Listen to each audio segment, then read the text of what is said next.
In this movie, we're going to take a look at mirroring weights. So we've bound our geometry to our skeleton, and then we went in and painted some of the weights on our character's leg. Essentially, we removed the influences from some of these vertices right in this area, and we also removed the influence the upper leg was having on the rest of the body. If we take a look back into our Paint Skin Weights tool, just going to open this up. And I'll double click this icon right here. It's my last tool used just to open up those options. You can see too, Maya remembers the settings that I had prior to me closing the tool. This is kind of nice, but in this case, I do need to click the thumbtack to expose the rest of the hierarchy again, because what I want to look at is the right leg and just see how different it is from the left. So let's grab the right and the left here, and we'll keep that color map on so that we can see those extremely low values on the right leg.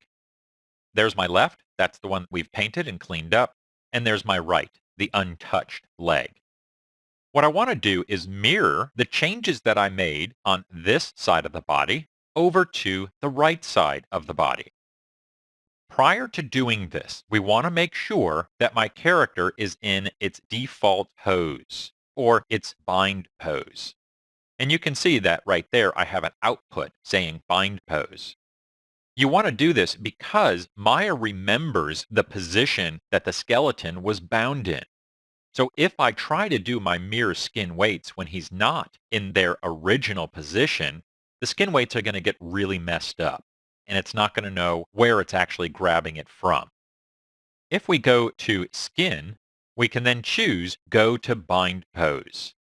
And you can see that it then shifted my character back into its original bounding position. This is perfect. Now I know I'm in that position, and now I can do a successful mirror weights. I'll select the geometry, go to Skin, and we'll open the options for mirror skin weights. Let's close that window there. Anytime we're mirroring, we need to know the axis that we want to mirror across. This is giving us two axes to choose from. And let's make sure that we're using our default settings here. We are. So what we're looking at is we want to take the crow's left side over to the crow's right side, which is going to be across the YZ plane. You can see by default, Maya chooses this for us. Next is the direction. Which direction? Do you want to have the positive X or the negative X to mirror across? Here's my positive X. That's going to be my left side. So positive X over to the negative X. This is set up perfectly. The surface association, we're going to do closest point on surface. Raycast and closest component are effective as well, but they kind of work a little bit better when we don't have such perfectly symmetrical geometry. So we have symmetrical geometry. We're going to go with closest point on surface. And this is also true if your skeleton is not perfectly symmetrical. You might end up trying the other two here. Influence association 1, we just want it to be closest joint. If you're building your model with symmetrical geometry and a symmetrical skeleton, this is all you're going to need.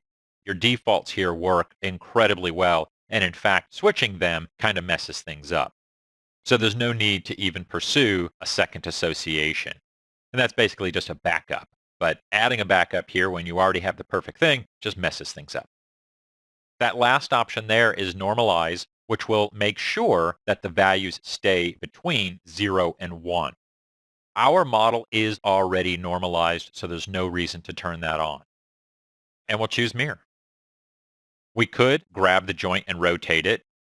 It definitely did something, but the true way to check is we're going to go back and look at those values.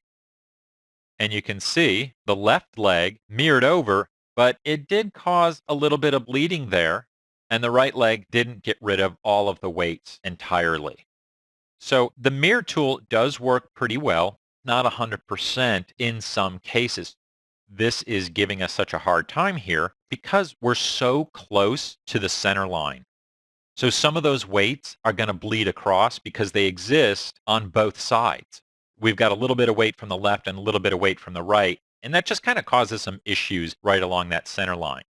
If we were just focusing on the wings over here, mirroring over to here, we wouldn't have these issues. But this is a quick fix. I'm just going to go to right leg, choose my solid brush with a 0 value. I'll just paint that out. Problem solved there. And then we'll switch over to the left and paint those out as well. And just a little bit there on the back. And one more right there. Now we have a nice mirror cleaned up. Now I do have that one right there. I kind of want that one to share just a little bit, so I'm not too worried about the bleeding that's happening right there along that center line. We'll select our right leg and rotate that. That looks good. And the left leg, that looks good too.